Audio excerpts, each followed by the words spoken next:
Como decíamos, hermanos, esto del camino de Dios, Deuteronomio dice que nosotros tenemos que obedecer la palabra de Dios y todo nos va a ir bien. Es una promesa, no es un mandato, una orden directa, sino que es algo que te dice, hombre, irte por ese camino y vas a llegar. Te va a ir bien por ese camino porque es mejor. Pero la palabra de Dios nos presiona. Yo sé que aquí hay hombres y me van a comprender bien esto.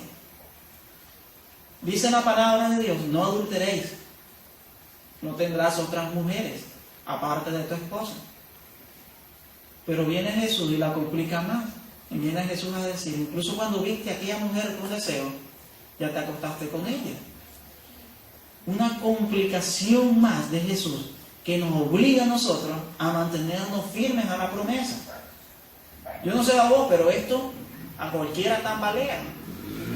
Pero Dios nos da un soporte para poder vivir bajo el Espíritu. Y es a lo que se refiere el tema de hoy. El tema de hoy se llama la acción del Espíritu Santo en la iglesia. La acción del Espíritu Santo dentro de la iglesia. El Espíritu Santo ha estado en la iglesia desde Pentecostés. Dice la palabra de Dios en Hechos de los Apóstoles, capítulo 2, que estaban todos reunidos en compañía de algunas mujeres. Dice unos versículos anteriores, con María, la Madre de Dios, y los demás, y los hermanos de Jesús, o sea, los familiares. 120 personas habían reunidos en ese lugar. Cuando de repente, dice la palabra de Dios, descendió el Espíritu Santo, ellos estaban en oración, no estaban durmiendo. Ellos no estaban con miedo, pensando, hombre, van a venir los romanos, ¿qué vamos a hacer? No estaban así, estaban orando, estaban en oración. Y de repente vino el Espíritu Santo sobre ellos, descendió como lenguas de fuego sobre sus cabezas. Y ellos empezaron a predicar, y predicaron en diferentes idiomas. Y de allí la acción del Espíritu Santo se transmitió a muchos creyentes más. Ese Espíritu Santo no solamente descendió sobre los apóstoles, descendió sobre todos aquellos que comenzaron a ser bautizados después. Ese mismo día fueron bautizados 5,000 personas. Ese mismo día 5,000 personas, aparte de esos 120 que estaban, fueron bautizados. Y todos ellos con el poder del Espíritu Santo. De allí, el Espíritu Santo se empezó a transmitir por imposición de manos. El que tenía el don del Espíritu Santo imponía las manos sobre el que no lo tenía y ya recibía el don del Espíritu.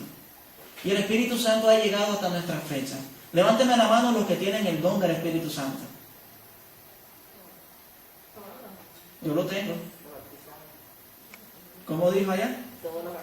Todos los bautizados. Un fuerte aplauso para los bautizados. Todos los que hemos sido bautizados hemos tenido el don del Espíritu Santo. ¿Por qué digo don?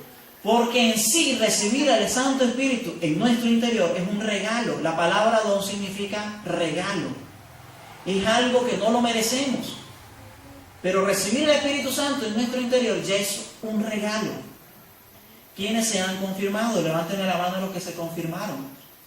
Los que han sido confirmados. Los confirmados han recibido la plenitud de ese Santo Espíritu. Lo que los niños reciben en el bautismo, bajo compromiso de los padres, lo recibimos en la adolescencia, ya cuando nosotros tenemos conciencia de lo que estamos viviendo, por imposición de manos de nada más y nada menos que el obispo, el sucesor de los apóstoles. Y eso es lo que recibimos. Cuando el obispo, no sé, los que tuvieron alguna confirmación, los que recuerdan, yo no me acuerdo, pero yo sí pasé mi confirmación, y hay fotos que lo demuestran, pero mi memoria no es muy buena. Cuando el obispo llega donde ti y impone sus manos sobre tu cabeza, dice, recibe el don del Espíritu Santo. Yo no recuerdo haberme caído temblando o comenzar a hablar en diferentes lenguas en ese momento. Yo no recuerdo manifestaciones prodigiosas, pero el Espíritu Santo se me transmitió y sí lo recibí. Y todos lo recibimos. Aunque ese Espíritu Santo no se manifestó en prodigios grandes, en prodigios portentosos. En esa humildad sencilla se manifiesta el Espíritu Santo en nuestras vidas y empieza a obrar en nuestro interior. ¿Cuándo perdemos al Espíritu Santo? ¿Alguien que me conteste? ¿Llegaremos a perder al Espíritu Santo? Sí. ¿Sí? ¿En qué momento podemos perder al Espíritu Santo? Por ejemplo, haciendo una cosa mala. Muy bien. Esto es interesante, y para que lo quedemos claros todos. Al Espíritu Santo nunca lo perdemos. Él siempre está dentro nuestro, siempre está en nuestro interior. Dice la palabra de Dios que cuando mi boca calla, el Espíritu habla, el Espíritu ora con sonidos inaudibles, orando por mí. Ya que yo no estoy orando, el Espíritu está orando por mí. El Espíritu Santo siempre está dentro de ti. Y allí el gran cuidado que dice el apóstol: tengan cuidado con su cuerpo. No saben que su cuerpo es templo del Espíritu Santo. ¿Cómo van a echar ese templo del Espíritu con una ramera? Y el gran detalle de que el Espíritu Santo siempre está en ti. Pero el problema es que nosotros no atendemos al Espíritu. No lo vivimos. No vivimos según el Espíritu, sino que en nuestro interior está según la carne y según el Espíritu. Y es donde nosotros tenemos que tomar decisiones firmes: vivir según la carne o según el Espíritu. 3 formas se manifiesta el Espíritu Santo en nuestras vidas. La primera de ellas se le llaman dones. ¿Cuántos son los dones del Espíritu Santo? 7 dones. A ver quién se lo sabe. ¿Dónde? Sabiduría. Entendimiento. Fortaleza. Piedad. Temor de Dios. Consejo. Ciencia. Sabiduría. Muy bien. ¿En qué parte de la Biblia dice eso? Anótenlo. Isaías capítulo 11. Isaías capítulo 11, versos 1 y 2.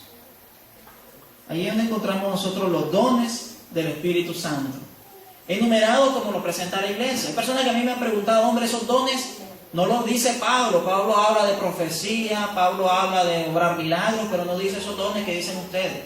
Estos son los dones del Espíritu Santo. Y la iglesia los saca de Isaías capítulo 11, versos 1 y 2.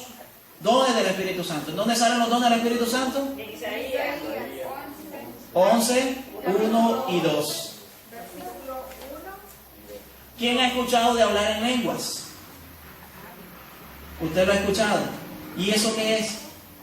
Es manifestación del Espíritu Santo. ¿Es un don? Muy bien. Vamos a hablar de ello. A esto se le llaman carismas. Están los dones, están los carismas en segundo orden. Y después, por último, tenemos, pero no menos importante, los frutos del Espíritu Santo, que también están bien enumerados. Y eso se nos enseña en el catecismo. Los frutos del Espíritu Santo, a ver quién recuerda un fruto del Espíritu Santo. ¿De dónde salen los frutos del Espíritu Santo? Anótenlo. Gálatas capítulo 5, versos 22 y 23. Son los frutos del Espíritu Santo. Gálatas capítulo 5, versos 22 y 23. Tenemos que entender una diferencia grande entre los dones y los carismas. Dones, carismas y frutos. 3 fuentes que provienen del Espíritu Santo. Los dones, en primer lugar, don significa regalo para todos, regalo general. Los dones del Espíritu Santo nosotros los recibimos en el bautismo y se completan en la confirmación. Todos tenemos los 7 dones del Espíritu Santo, no más que algunos vivimos más unos dones y más otros no, otros sí. Pero todos tenemos los 7 dones del Espíritu Santo dentro nuestro. ¿Comprenden esto? Los dones son para todos. ¿Y quiénes tienen los dones? Todos los tenemos. ¿Cuántos dones tenemos cada uno? 7 dones. Los carismas son manifestaciones prodigiosas. La palabra carisma viene de charis. Charis significa regalo Y disdata significa que da gozo. Regalo que da gozo. Eso es el carisma. Y los carismas del Espíritu Santo son regalos que dan gozo, pero no son generales, no son para todos y no son que todos los vamos a recibir y es importante para nuestra vida, nuestra santificación. Alguien me preguntaba, ¿qué dice la iglesia sobre los carismas? La iglesia habla de los carismas. ¿Qué saben ustedes de los carismas? ¿Será que solo los carismáticos tienen carisma? ¿O lo tendremos todos? El padre Alfredo dice, los carismas son como los confites que regala el Espíritu Santo. Muy bien. Vamos a dejarlo con esa duda y vamos a hacer un corte musical para tu programa Nuestra Fe Católica. Sigan en sintonía.